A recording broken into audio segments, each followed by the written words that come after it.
아버지가 영광 받으시려고 허락하신 것으로 받아들이고 견디어낼 수 있도록 하나님께 충분한 은혜를 간구해야 합니다. 주님은 우리의 삶 속에 거하시면서 우리들을 통하여 영광을 받으실 뿐 아니라 주님의 영광에 그 주님의 영광을 함께 누리기를 원하십니다. 우리가 시편 89편 11절에 하늘이 주의 것이요 땅도 주의 것이라 그 중에 충만한 것을 주께서 건설하셨나이다. 자, 하나님은요 우리들을 통해서 영광을 받기도 원하시고 우리가 함께 그 영광에 거하기를 원하시는데, 어떠한 자가 이렇게 하나님이 그 사람을 통해서 영광을 받느냐 이겁니다. 누가? 인내하는 자입니다. 그리스도를 통해서 인내할 것과 고난을 받고 승리하는 것으로. 여러분, 이러한 주의 영광은요 그냥 입으로 영광이 아니고, 이러한 주의 영광은 그리스도를 통해서 인내할 것과 고난을 받고 승리하는 것으로 암흑 가운데 빛과 같이 빛나도록 곧 죽을 것 같은 환경 속에서도 주님 한 분으로 인내하며 오직 하나님 나라 바라보면서 사랑의 헌신을 한 자들을 통해서 나타나게 됩니다. 영광은 집이 없다가 집을 사고 공부를 못하는 자녀가 공부를 잘해서 좋은 학교 갈 때 하나님께 영광을 돌리는 게 아니고요. 극심한 어려움 가운데서도 하나님을 믿는 그 믿음으로 그것을 잘 뛰어넘고 이기는 자를 통해서 하나님은 영광을 받으십니다. 의를 위하여 그리고 하나님으로 인해 핍박을 받는 자는 복이 있다고 하셨습니다. 하나님의 자녀가 당하는 고난은 장차 임할 심판의 징표예요. 그래서 하나님께서 우리에게 고난을 허락하실 때는요 하늘과 땅에서 우리를 구원해 주시기 위해서 고난을 주시는 겁니다. 허락하시는 겁니다. 이 땅에서도 구원하시고 이 땅에서도 우리가 새 사람으로 변화되어지고 땅에서도 그 고난을 통과한 주님을 따라가는 자가 고난이 왔을 때 주님을 바라보며 그것을 잘 견딤으로 하나님께 인정을 받는 겁니다. 하나님의 자녀에게 주시는 고통은 믿음을 연단시키는 과정으로 이 믿음의 연단은 영혼의 구원으로 이어집니다. 하나님이 우리에게 왜 고통을 주신다고요? 왜 허락하세요? 믿음을 지금 연단시키는 과정입니다. 그러니까 저희들도 이렇게 보면은요 예물을 꾸준하게 드리는 순서대로 이제 다음에 하나님께서 연단에 그 다음 연단이라는 과정으로 들어가시더라고요. 그게 진짜야. 이제부터 그게 진짜입니다. 내가 할 수 있는 정도 하는 거는, 힘이 들어서 하는 거는 이제 안 하는 사람이야 연단이라는 거 안 옵니다. 꾸준하게 이렇게 쭉 가는 사람 순서대로 이제 하나님께서 새로운 장의 문을 열어요. 축복의 문입니다. 연단하세요. 흔들어 보기 시작합니다. 하나님의 자녀에게 주어지는 고통은 믿음을 연단시키는 과정으로 이 믿음의 연단은 영혼의 구원으로 이어집니다. 너희 믿음의 확실함은 불로 연단하여도 없어질 금보다 더 귀하여 예수 그리스도께서 나타나실 때 칭찬과 존귀와 영광을 얻게 할 것이니라. 믿음의 결국은 곧 영혼 구원함입니다. 내가 정말 하나님을 믿는다 하면은 어떠한 환경 속에서도 흔들리지 아니하고 하나님을 온전히 신뢰하면서 입술로도 범죄하지 아니하고 마음을 흔들지 아니하고 오직 주님 바라보는 겁니다. 이게 쉽지 않아요. 따라서 하나님의 자녀라면 현재의 고통을 오히려 기뻐하며 감사한 마음으로 인내해야 함은 아버지가 모든 걸 다 보고 계세요. 알고 계시기 때문입니다. 그래서 아버지가 인정할 수 있는 자로 서야 하기 때문에 현재의 고통을 기뻐하며 감사한 마음으로 인내해야 합니다. 그러나 하나님의 자녀들을 핍박하거나 하나님을 떠나 사는 자들은 심판의 날에 그들의 행위대로 보응을 받아 영원한 멸망에 이르게 되는 것입니다. 그러나 이렇게 하나님을 믿는 믿음으로 인내할 수가 없어 아버지를 기다릴 수 없음은 개가 토한 것을 다시 먹는 것처럼 자기가 던져버렸던 과거의 잘못된 행실을 다시 행하기 때문입니다. 예를 들자면 하나님의 것을 자꾸 도둑질 하잖아요, 저희들이. 그럼 인생은 사라집니다. 하나님의 것을 도둑질해서 내가 내 인생이 안 사라졌다면 이제부터는 하나님의 것을 하나님께 드려지는 것으로 바뀌어야 되는데 하나님을 믿는 믿음으로 인내할 수가 없어 아버지를 기다릴 수 없기에 개가 토한 것을 다시 먹는 것처럼 자기가 던져버렸던 과거의 잘못된 행실들을 다시 행합니다. 이스라엘 백성들이요, 하나님의 권능으로 종되었던 땅 애굽에서 자유케 되었지만 광야 생활 중에 잠시의 괴로움을 견디지 못해 애굽 생활을 그리워합니다. 그렇죠? 여러분, 과거에 미국 노예 전쟁이 끝난 직후에 노예를 소유했던 주인이요, 자기 노예들을 다 해방시켰습니다. 그런데 놀랍게도 많은 노예들이 자기가 노예 살았던 그 주인들 밑에서 수하에서 노예와 같은 삶을 살고자 원했던 거예요. 그 노예들은 자유라는 것을 소원했었지만 어느 순간 자유를 얻자 그 자유를 어떻게 사용할지를 몰랐던 거예요. 특히 그들은 자유의 몸으로서 생계를 유지해야 한다는 사실에 대해서 두렵기 때문에 다시 그 주인 밑에서 사는 것이 더 낫다라고 생각한 겁니다. 이처럼 사람은요, 자유를 갈망하지만 개인적인 여건에 의해서 의지할 대상을 찾게 되는 것입니다. 하나님을 기다리지 못하는 이유는요, 잘 들으시기 바랍니다. 하나님을 기다리지 못하는 이유는 목숨 부지로 인하여서 필요한 세상을 의지하기 때문이에요.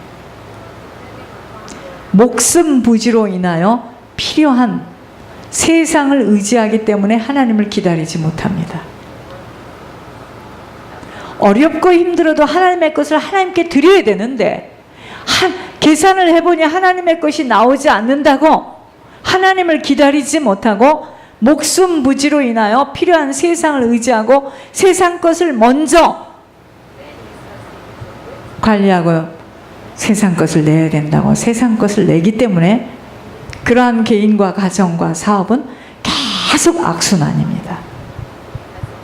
이스라엘 자손들이 환난을 당하여 애굽에 내려갔다는 사실은 한마디로 애굽을 자기의 보호자로 삼았기 때문이에요.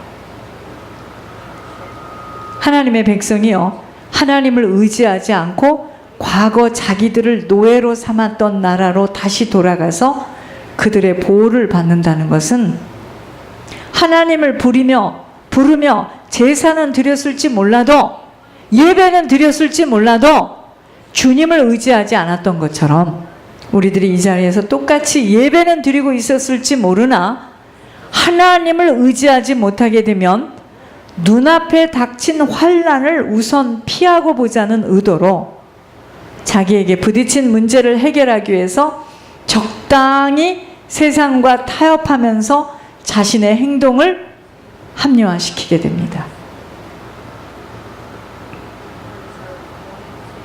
이러한 자들에게는 애굽에 내려갔던 이스라엘 자손에게 행하셨던 것과 같은 방식으로 하나님의 징계가 임하실 것이기에, 무슨 말이냐, 개인과 가정과 사업이요, 돈바닥 갈라진 것처럼 쫙쫙 갈라져요. 안 됩니다.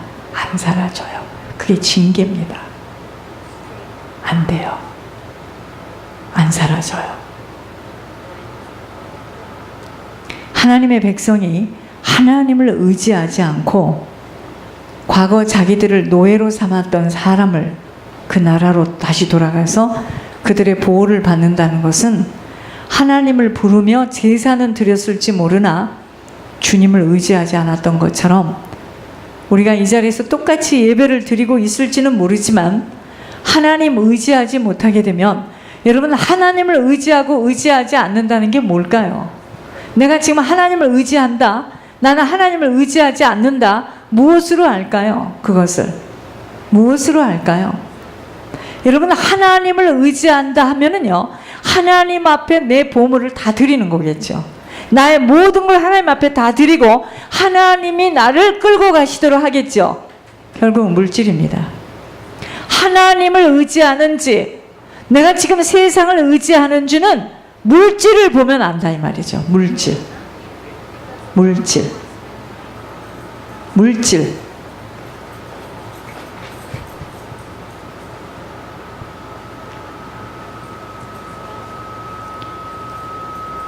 우리가요, 나에게 부딪힌 문제를 해결하기 위해서 적당하게 세상과 타협하면서 내 행동을 합리화시키는 것이 굉장히 지혜로운 것 같이 보이지만 이것은 하나님을 의지하는 자의 자세가 아닙니다.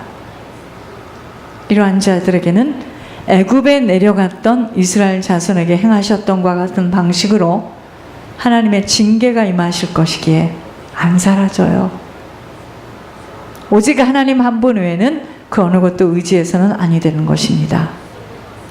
애굽으로 내려간 이스라엘 백성들은요, 애굽을 의지하고 하나님을 의지하지 않았기에 당연히 하나님께 묻지도 않았습니다. 그들은 자기들이 당하는 환난이 하나님에게서 비롯되었음을 깨닫지 못했기에 하나님께 묻지도 않았고 주님의 말씀에 귀 기울이지도 않았습니다. 그들은 하나님의 선지자 에레미야의 선포를 듣지도 않았고 거짓 선지자들의 말에 미혹되었습니다. 그들은 심지어 하나님의 말씀을 대언하는 에레미야를 죽이려고 했던 것입니다. 지금도 똑같은 상황입니다. 이해할 수 없는 일처럼 보이지만 완전 계시의 영을 부어주셔서 하늘과 땅의 일을 말씀하고 계심도 어떻게 그런 일이 일어나겠는가에 구약에서나 있는 일이라 하면서 아예 들으려 하지도 않고 또 의심하면서 돌아서기에 아버지는 아버지가 아버지임을 반드시 보여주시는 일들을 드러내 주시고 있다는 것입니다. 여러분, 시험에 든 하나님의 자녀에게 하나님의 말씀을 가지고 권면하면 그 말씀에 귀를 기울이지 않습니다. 그는 이미 자신이 하나님의 위치에 서서 자신의 생각만을 고집하며 다른 사람의 권면에 전혀 주의하지 않습니다. 만약 우리 자신에게서 이러한 행동이, 내가 이러한 행동의 조짐이 나에게 지금 보여지고 있다면 나는 지금 시험에 빠져있는 증세를 나타내고 있다는 것으로 깨달아야 합니다. 권면을 안 들어요. 하는 말을 안 듣습니다. 하나님을 의지하지 않고 인생을 의지하는 자는요, 반드시 부끄러움을 당합니다. 하나님 의지하지 않고 인생을 의지하는 자는 반드시 부끄러움을 당합니다. 이스라엘 자손이요, 애굽으로 내려가 피했을 때 그 부끄러움은 애굽이 배신하고 바벨론의 칼날이 기다리고 있었습니다. 그런데 재물을 의지하는 자는 재물과 관련된 부끄러움을 당합니다. 재물을 의지하는 자는 재물과 관련된 부끄러움을 당합니다. 초대교회가 굉장히 흥왕이 되었을 때 그 유명한 이야기, 아나니아와 삽비라가, 이 부부가요, 자기 가진 재산을 팔아서 그 값 얼마에서 감췄어요. 감춰놓은 그 돈은 자신들을 위해서 남겨놓은 돈이었습니다. 즉 그들 부부는 만약에 사태를 위해서 남겨두고 나머지 것을 가지고 생색을 내기 위해서 베드로 앞에 가지고 나왔습니다. 그 결과 어떻게 됐습니까? 기독교 역사상 너무도 수치스러운 오명을 남긴 사실을 알죠. 떼죽음을 당했다 이 말입니다. 그 감추인 그 재산, 그 돈 얼마 때문에 그 부부는 떼죽음을 당했어요. 쌍곡의 비극을 결국 뭡니까? 돈 때문에 죽었잖아요. 우리가 그리스도께서 주신 자유의 신분은 소유하고 있지만 그 자유를 잃어버린 삶을 살고 있다면 조그만 시험이나 환난을 당할 때 아버지의 의도를 깨닫지 못하고 아버지를 기다리지 못하여 세상을 의지할 수밖에 없게 되는 엄청난 실수를 저지르게 됩니다. 기다리지 못하면 결국 하나님에 대한 불신앙적인 이 태도는요, 세상의 힘을 의지하는 것으로 아버지를 기다리지 못하기에 이스라엘이 하나님 대신 누구를 선택하죠? 애굽을 선택하는 치명적인 실수를 범하게 되는 것처럼 우리들에게도 잠시의 어려움과 고통을 면해보려고 하나님이 지명하시는 길이 아닌 내 육신이 살 길을 택하게 되었을 때 그 불신앙적인 자세는 사단에게 내어주어서 이끌림을 받는 타락의 길을 걸을 수밖에 없게 됩니다. 하나님을 신뢰하지 않고 세상을 의지하여 길이 아닌 길을 걷게 될 때는요, 일단은 하나님이 뽑으시고 말씀하시는 통로의 음성을 무시할 수밖에 없습니다. 안 들립니다. 절대로. 안 들리게 되면 내 마음대로 선택해서 내 육신의 소욕대로 살아갈 수밖에 없게 되는 것입니다. 여러분, 이 세상에 가장 어리석은 인생이 누구입니까? 은혜를 베풀어 주시려고 기다리시는 주님의 손꼬리를 저버리는 것처럼 어리석은 인생은 없어요. 하나님께서 언니를 통해서 여기까지 앉게 하고 만남을 주셨는데 그걸 저버려요. 하나님께서 부모를 통해서 만나게 해주시고 하나님께서 만나게 해주셨어요. 주의 종을 통해서 하나님께서 이 길을 그걸 저버려요. 참 어리석은 인생입니다.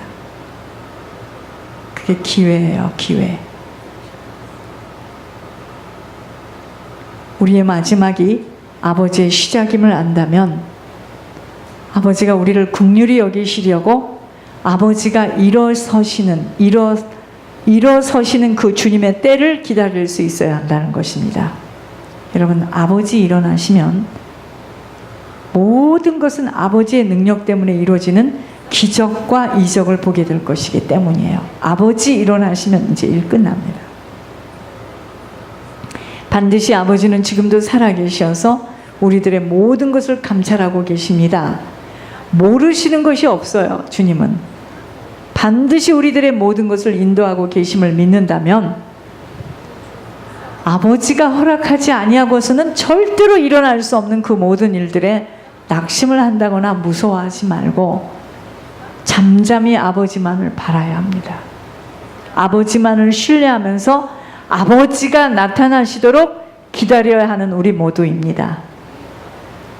복 있는 자는 그랬습니다. 복 있는 자는 복은 아버지가 복이에요. 복 있는 자는 악인의 길을 쫓지 않는다고 그랬습니다. 세상 사람들과 같은 방법으로 살지 않습니다. 죄인의 길에 서지 않아요. 내가 하나님 되어서 내 말을 하고 혈기를 부리고 내 고집을 가지고 내 편견을 가지고 이야기하지 않습니다. 내 선택으로 살지 않아요. 그러한 자들은요, 오만할 수밖에 없습니다. 내가 쌓았지, 내가 노력했지, 내가 이렇게 했어, 내가 이만큼 돈을 벌었어, 내가 이렇게 해서 집이 몇 채야, 내가 사업체가 몇 채야. 이야, 대단합니다. 그냥 목에다 힘을 팍 줘가지고요. 교만 itself예요. 교만 그 자체야. 나하고도 관계없습니다. 얼마나 교만한지. 복 있는 사람은 예수님으로 채워지게 되면은요, 여호와의 율법을 주야로, 하나님의 말씀이 내 발의 등이요 내 길의 빛이에요. 그 말씀대로 움직입니다. 겸손합니다.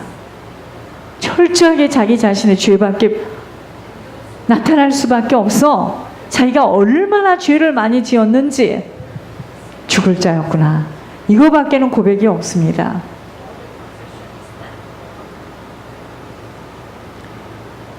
우리들의 모든 걸 다 알고 계세요.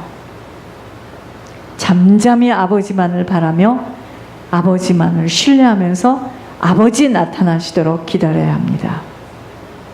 아버지 우리들의 인생에 나타나면 상상할 수 없는, 우리들의 능력과는 관계없는 이적과 기적의 일들이 나타납니다. 아버지 우리 인생에 나타나죠. 지금 우리 왜 고민합니까? 목사님은 아무리 강단에서 그렇게 이야기해도 난 드릴 게 없네요. 죄송합니다. I am sorry. Sorry, sorry, I am sorry. 나는 못 드려요.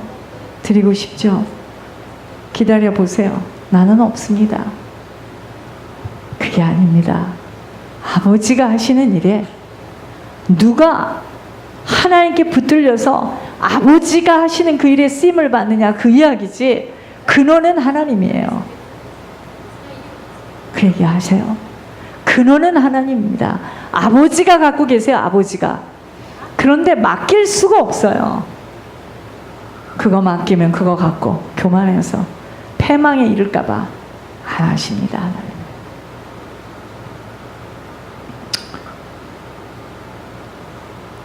아버지를 기다릴 수 있는 자가 복 있는 자의 자세인 것입니다.